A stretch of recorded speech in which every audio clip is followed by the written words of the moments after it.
Hello everyone, my name is Kimberly Raiken, and today I will be talking about my take on the political forces and the role of government. I am going to start with a brief introduction. Political forces and the role of government are significant factors that can impact business continuity in both positive and negative ways.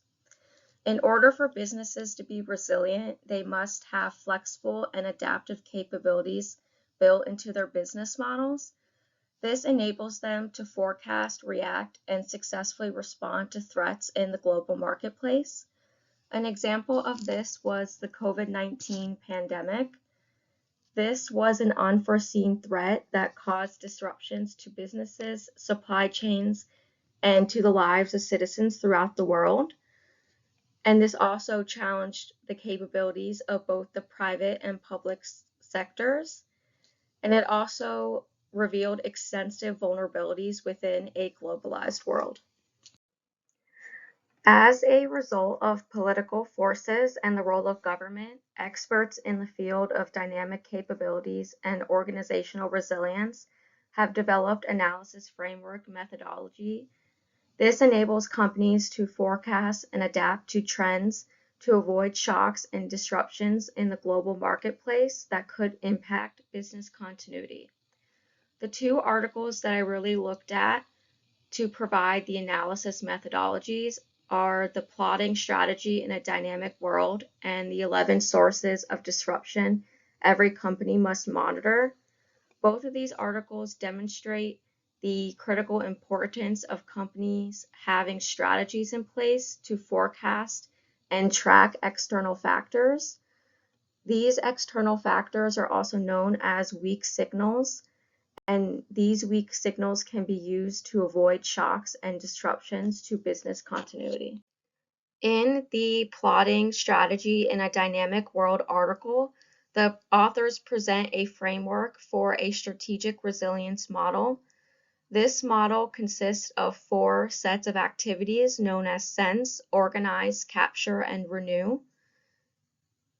Under sense, this means that companies need to actively sense new insights externally and internally. This will be able to provide an early identification of threats or opportunities in the marketplace that could affect the business. In the organize activity, leaders need to be flexible. This means that they have to build flexible structures and processes that enable the organization to innovate and embrace change in the global marketplace. In the capture activity, this means that businesses are able to capture value by implementing their strategic priorities by using their tangible and intangible assets. And lastly, renew means that top management must not be afraid to revise or ditch an assumption when the evidence is readily available.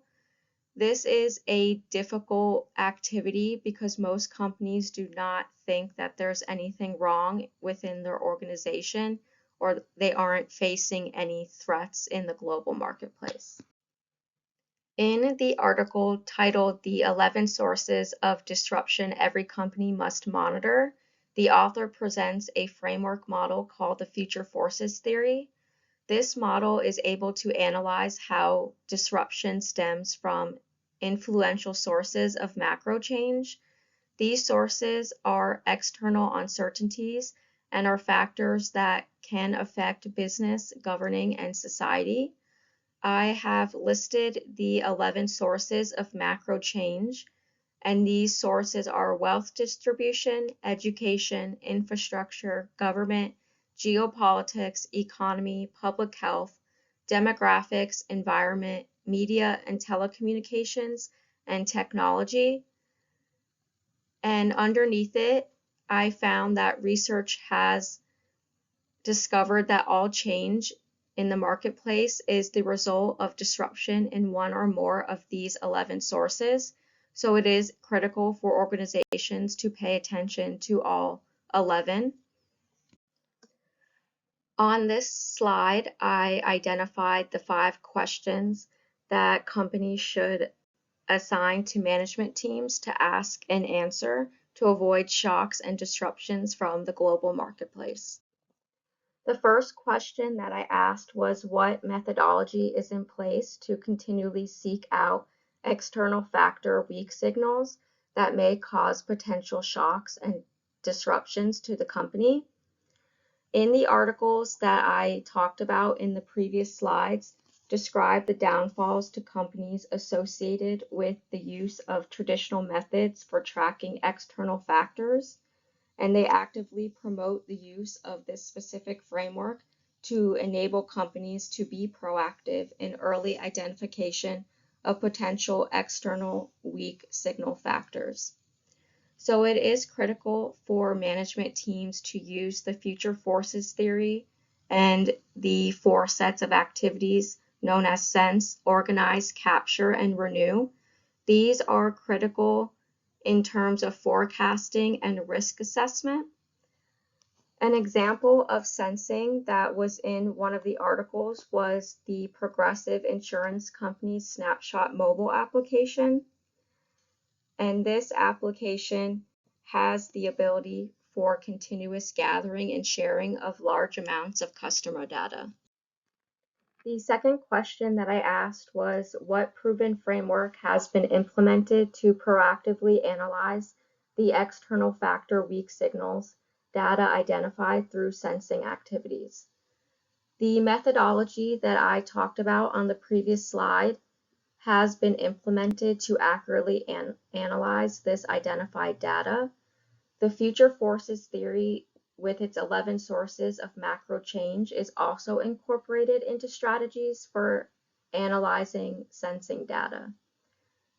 It is critical for the management team to timely report their continuous analysis in order to take appropriate action.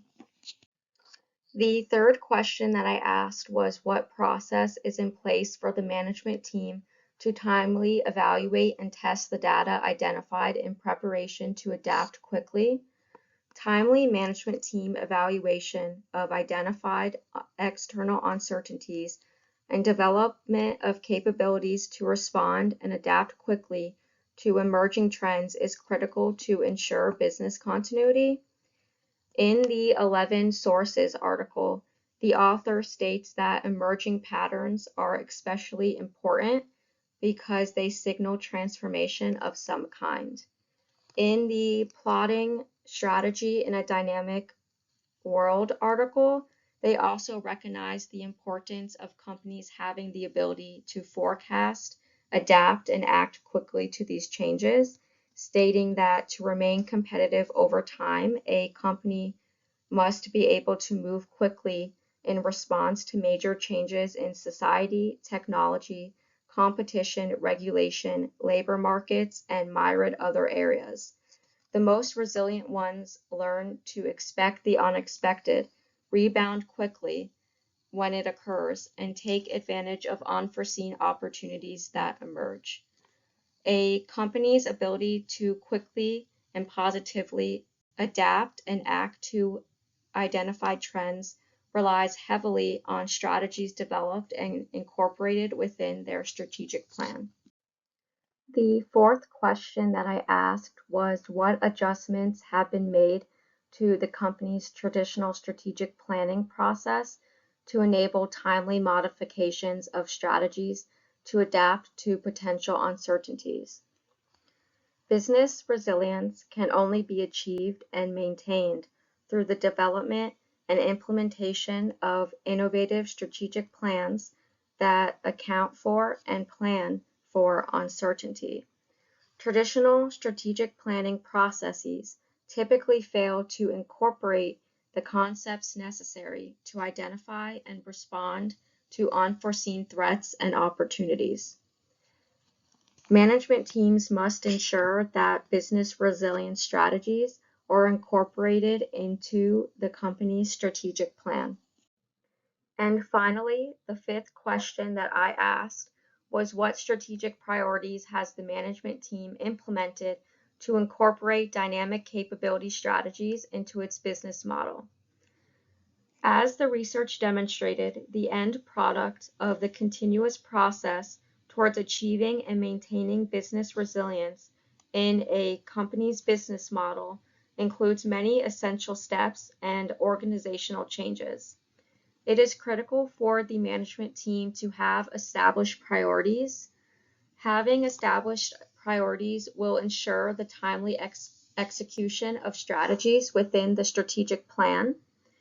It is also critical for the management team to incorporate flexibility in the process. This is important because flexibility allows the organization to adapt quickly to emerging trends. As I stated earlier in the presentation, political forces and the role of government are significant factors that can impact business continuity in both positive and negative ways. And while these factors are a challenge for any company, the challenges are significantly amplified for any company that extends its business model into the world of globalization. Historically, the PESTEL analysis was the industry standard that companies used to gain a better understanding of the opportunities and threats they faced in the global marketplace. The PESTEL analysis has successfully guided the development of business strategies through the analysis of 6 influential factor categories. These 6 factors are known as political, economic, social, technology, environment, and legal. However, as successful as this analysis framework has been, globalization with its emerging uncertainty, unforeseen threats, and potential opportunities has challenged companies to seek out additional and more comprehensive analysis framework methodology to identify these external uncertainties. The research has demonstrated the critical need for enhanced analysis methodologies beyond that of the PESTEL analysis in order to effectively prepare a company for external uncertainty. The management team needs to add the future forces theory model and the 4 sets of activities analysis model to provide an innovative way to forecast and to assess risk beyond the PESTEL framework. Companies seeking dynamic capability resilience need to incorporate these additional external factors analysis framework into their business models.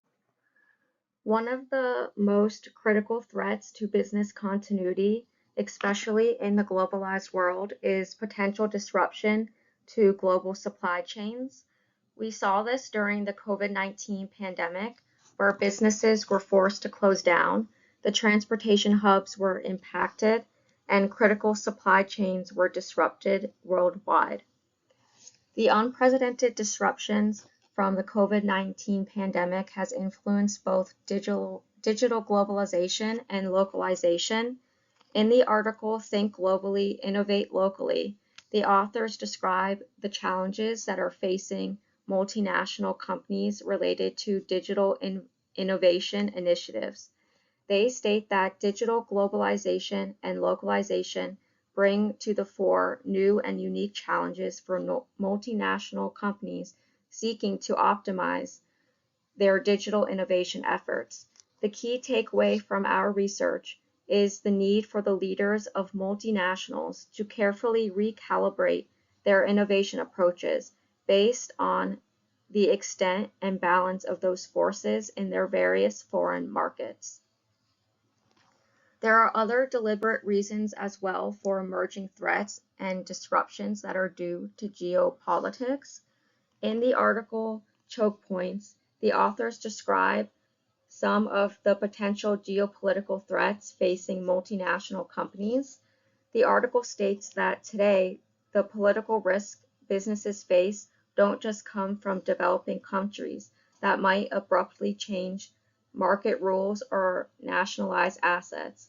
It comes from powerful, wealthy states that are turning economic networks into political weapons. The stakes are high. Companies that are isolated from critical networks can go out of business. And this is my references slide. Thank you guys for taking the time to watch my presentation, and any feedback will be helpful, and I'm looking forward to answering any questions that you may have. Thank you.